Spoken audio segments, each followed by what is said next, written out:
Hello, my name is Jeff Samuels, and I'm from the IALLT Interview Project, which is part of the FLT MAG. And I'm joined today by Helene Marshall and Marie Mangold. And we're going to discuss the IALLT mentoring program in which they participated. So without further ado, let me ask you to please each introduce yourselves and give a little bit about your background. I'm Helene Marshall, and I'm professor of education at Long Island University Hudson campus. My field is TESOL and bilingual education, and I teach courses in multicultural education as well. But my other hat is that I've become very involved in instructional technology and how that applies to language teaching.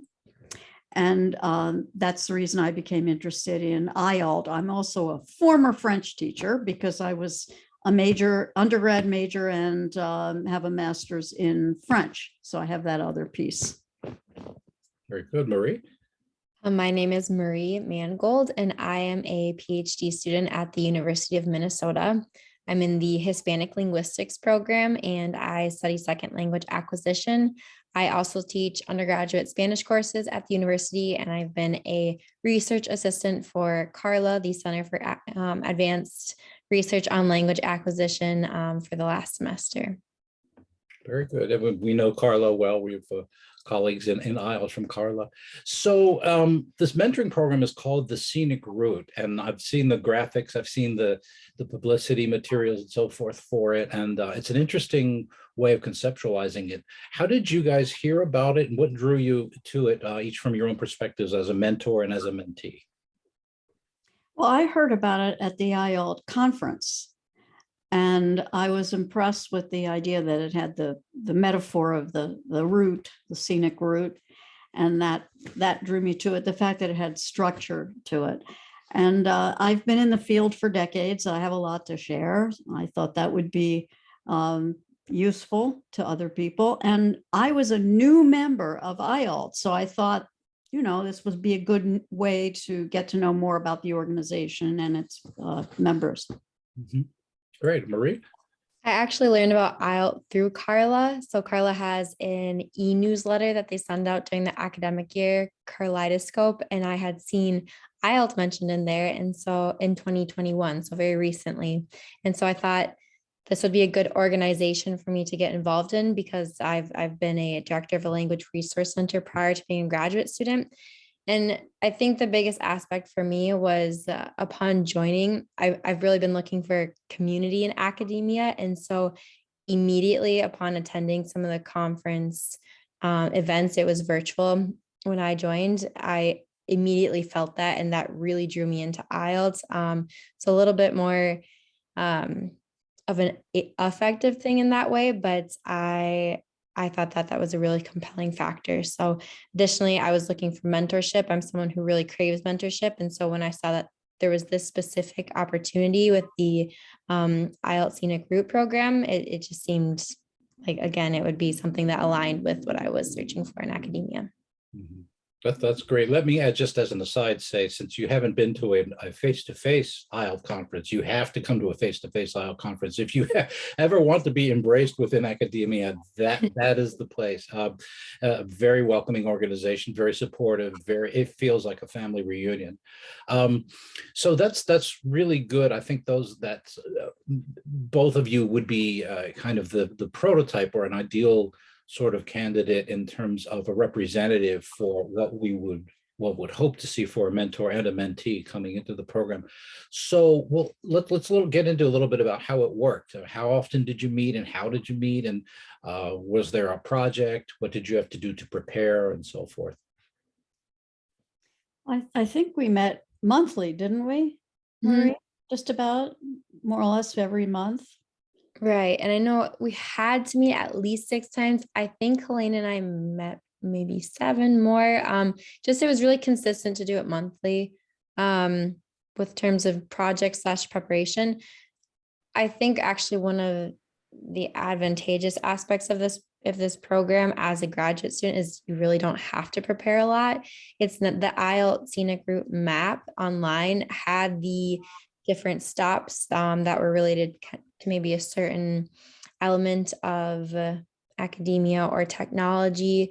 And so because those were already pre-designed with specific questions, we could pick one at the end of one meeting so that we knew what we were going into the next meeting. So if we had more original questions, we could ask those. So there was very little preparation, but I think that that was an advantage, because if there was too much preparation, maybe not as many people would be inclined to participate in the program. Mhm. Yeah, from my perspective, I thought it was interesting how we would look at the different choices and we wouldn't go in order at all. We would pick a topic that seemed interesting, more, of course, for Marie picking the topic, and because I was open to whatever she wanted to talk about. And we jumped around on the route depending on what would strike her as interesting. And then I would think about that topic ahead of time and make a few notes and say to myself, okay, what could I contribute? What should I be showing her? What are some resources? What are some experiences I've had? So I did take, a short amount of time to put my head into whatever the topic was that we were planning to discuss. So that's kind of how it worked. So it sounds almost as if there was a little bit more preparation on the part of the mentor than the mentee. And that, but what that does tell me is it seems that the mentee drives it, which I think increases the value for the experience, right? I'd say possibly. I think attending I think there is more work for the mentor, but through the interactions, through the mentee village roundups, I think they're called, I think there's been a variety of experiences in the balance. But for Helene and I, at least for me, I think it really kind of met the needs of what I was hoping to get out of the experience. But yeah, she was always prepared when we did meet to give me specific tips related to whatever the stop was that we chose, or whether it was a different topic. Oh, that's great. So this being housed within IALLT, right? How much of a role did technology play in what you did and how you interacted? And I guess what I'm getting at is what made this a particularly an IALLT related experience, as opposed to just a general ACTful kind of mentorship, or one that one might find elsewhere? Well, we did spend one session, I think, more focused on technology. So, there was that, and the fact that we're both very interested in how technology can be used in language teaching. I mean, it's definitely there as a mutual interest, and IALLT in the background. But I wouldn't, I mean, I don't know if you want to speak to that, Marie, but I wouldn't say it was a major focus for us. Yep, It- I would articulate it as it was an important role, but it was not the primary focus. And so I think what made it an IELTS experience, as someone who's newer to IELTS, is, again, my initial impression of IELTS was the community aspect. And therefore, I would say that the mentorship and the academic relationship that's created is more of what makes it that IELTS experience, maybe grounded in that technology value. But again, it was important, but technology was not the primary focus of our interactions. Right. So you mentioned, the stops and so forth, and what I should have thought to do is have it ready and share the screen of the map. But those who are watching this broadcast, this video, can go to the IELTS website to find that. To tell us a little bit about, can you maybe give a concrete example of some of the areas that you focused on and what you did, in a given week or for a given segment or stop? Well, first, just to frame it, and then maybe Marie wants to pick something that she found particularly helpful or interesting. What I was struck by was that we didn't talk as much about teaching per se. We talked about the profession a great deal, and what does it mean to be a professional, and what are all the other pieces that you need to look at when you're building your career and at different stages in your career.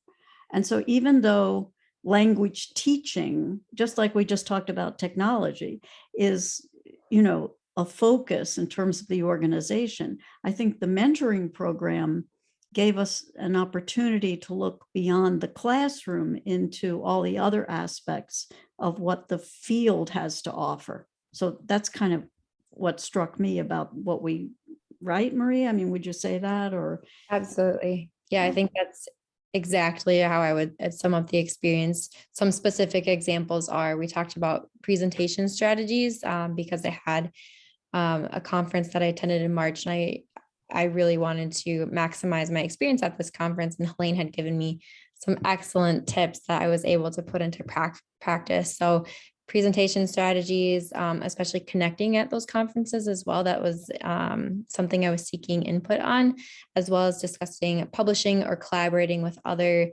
individuals in academia. So those are some specific examples of other topics that we talked about. But it was really helpful to me because I was able to receive input and feedback, maybe from someone with a different type of experience and someone in a different area than only in my department.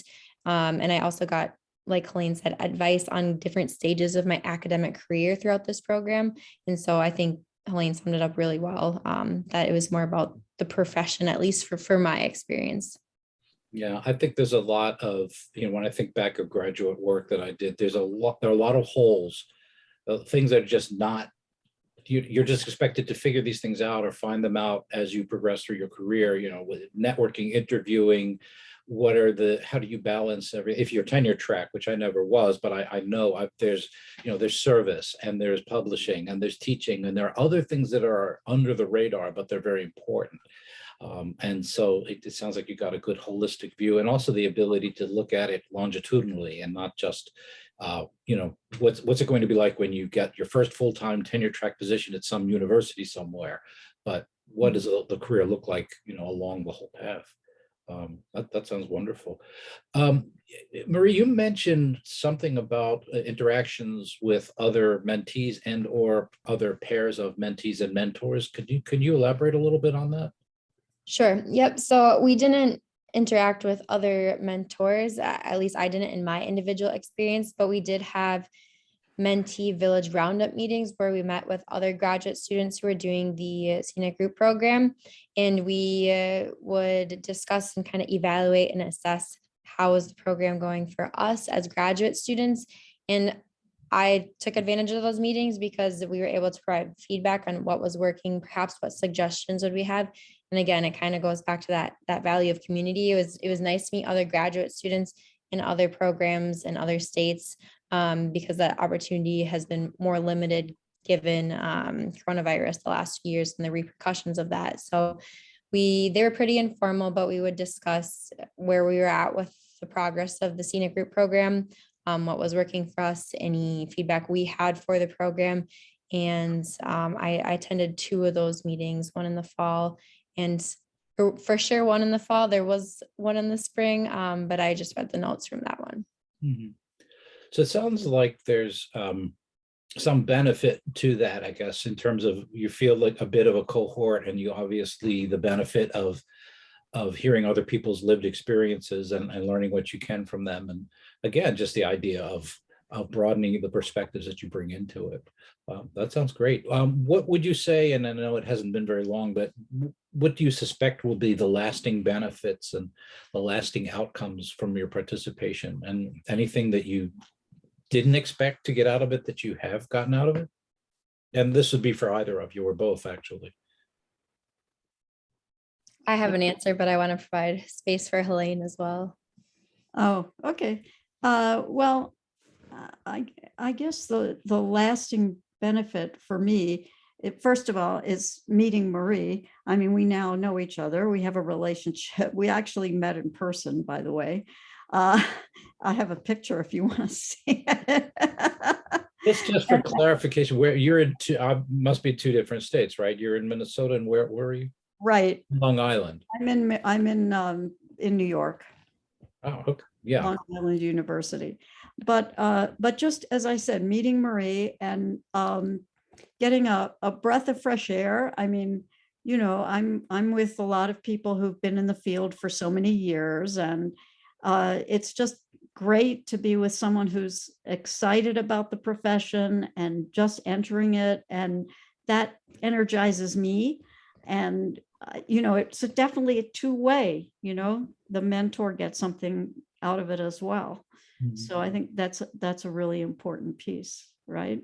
And I realized that there's more I have to offer than I even thought about before, because when Marie would ask a question, I go, well, hey, I know something about that. I can actually help her. And anyone who's ever helped anyone else knows what a great feeling that is to make it help make a difference in someone's life. So that's what I'm taking away. That's wonderful. Absolutely. Yeah. The fact that we were actually able to meet in person when we had conferences in the exact same hotel back in March was really exciting, especially because we were able to kind of create a foundation prior to that and meet via Zoom for I think about 5 months prior to that conference. So it was really exciting to meet in person. I think the lasting benefit of this program for me is, again, I was able to get input and feedback for specific elements at this particular stage in my career that I can apply, and not apply just now, but as I advance forward.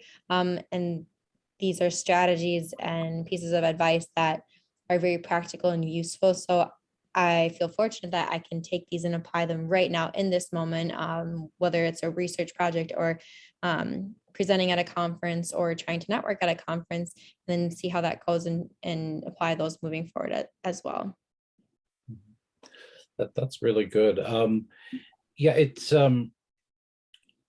I guess, my question was almost impossible to answer in terms of long-lasting benefits. You won't know, but you That's can true. foresee where things are headed, right? You can sort of extrapolate a bit. So, Yeah. it sounds very, very beneficial to both of you, and a high propensity for an impact that actually lasts, which is good. So just as we wind down a little bit, do you have any advice? What would you recommend to a colleague who's considering applying in your particular role as a mentor or as a mentee? Anything that you would recommend that the person think about in advance, do to prepare, or the kind of person who would be most successful? Anything that along those lines? Yeah, it's interesting because just this afternoon, I was explaining to someone why I had to leave where I was and come back and get ready for this interview. And they said, "What interview?" And I said, "Oh, I'm doing this. I did this mentoring program." And my friend said, she's like me in the field for many years. She's, "Oh yeah, I signed up for one of those, but there was no structure to it, and it just didn't speak to me. And the mentee wasn't invested or committed in any way, and it just fell apart." And I said, "Oh no, this is very different. This one is structured. And yes, the mentee I had was definitely committed, and we met, and it really happened." And so I would say, if those of you are thinking about it, this is a really good one. If you've ever had experiences with any other types of programs like this is the best. This is really well structured, well handled, but gives you enough freedom within the structure. So, I mean, we went off topic a lot. We talked about whatever we want to do, but the structure helped. Knowing that the structure was there helped. And the other thing just that I wanted to mention is that I began to recall where I was when I was where Marie is in her career, and I didn't have a mentoring program. And I was realizing that as we were going through, oh yeah, this would have really helped me when I was starting out. So, it's another way to think about it. If you're thinking of doing it, I would say jump in and do it. Wonderful. Yeah. Well said. I would echo that as well. I think it's, again, advantageous for anyone who's looking to, one, community, to strategies and tips related to technology and language learning. But also, like Colleen said, it is structured, which is nice because it alleviates it feeling like maybe too big of a commitment. But at the same time, there is ample flexibility in this program. So you can really create it to be what you're looking for or what you need at this point or at this stage in your academic career. And so for that reason, I would really encourage it to other graduate students or novice teachers or novice or individuals who are new to language learning and technology. But again, it is so flexible in that aspect of what you're looking for to get out of this program, whether it is really focusing on even maybe one conference presentation. I know that that's not a specific reason to do the program, but it was probably the biggest takeaway for me for this program, just because of all the strategies and recommendations and the feedback I got with that. So I'm trying to think of anything else, but no, I would just echo what Helene said. Would you like to see our picture if I Oh, can share my yeah. screen? Yeah, hopefully you can give me just a second to make sure that I think I have to promote you to co-host before I do that. So that should be done. Okay, let's see. All right, here we are in Pittsburgh. You see it? Yeah. There we are in person in the lobby of the William Penn Hotel. Wonderful. Huh. Yeah, I had just arrived, and Marie was on her way to finish off and leave. So we met right in the middle there. Great. Well, so what conference was this? Just out of curiosity. Well, for me, it was TESOL, Teaching English to Speakers of Other Languages. And I was a keynote speaker, by the way. And actually, for me, it was a different conference that preceded the TESOL conference. AAAL was right before it. So it was really ironic and in that those overlapped, and we were both attending and both presenting and were able to be there on the same days. So it just really worked out. Oh, I didn't realize how serendipitous this was. That's great. Yeah. Wow. So thanks for sharing the photo. Sure. I think that's a wonderful story, and I love hearing the lived experience. This is one of the reasons that I enjoy when we do these interviews, is to hear people's lived experience of the phenomenology kind of aspect of this. So, any other thoughts or that you'd like to share in conclusion? Anything else about the program, or just generally speaking that we might not have covered? I think as a new member of IALLT, it's been quite a year. I've really enjoyed the organization. I'm glad I participated in this program, and I attended the virtual conference. And I think IALLT is a wonderful organization from what I see so far. Absolutely. Yeah, it drew me in pretty quick. And I just want to reiterate that although we deviated a little bit from the map in our discussions, and those were still incredibly useful. For those who are looking for that technology with respect to language learning as that core component, they can still absolutely make that the primary focus of this program if they so choose, because I know that that's where that idea originated from. So. Great. Well, it sounds like what you're saying, aside from the organization being so welcoming and the program itself, it seems that what you're saying is it's sound educational design. You've got the structure, you've got the ability to set goals and outcomes, and you've got the flexibility to be self-directing and self-efficacious and so forth. So it sounds like a wonderful program. I'm kind of jealous. So great. Well, thank you both very much. And I will say that, once again, come to IALLT next year. It will be in New Orleans. A face-to-face IALLT conference is not to be missed. It is an extremely welcoming, very close-knit organization, very empowering, very exciting, and a lot of fun. So I hope to see both of you there. And again, thank you, Helene Marshall and Marie Mangold, for interviewing with today, and look forward to seeing you hopefully in New Orleans. Wonderful. Thank you. Right. Thanks.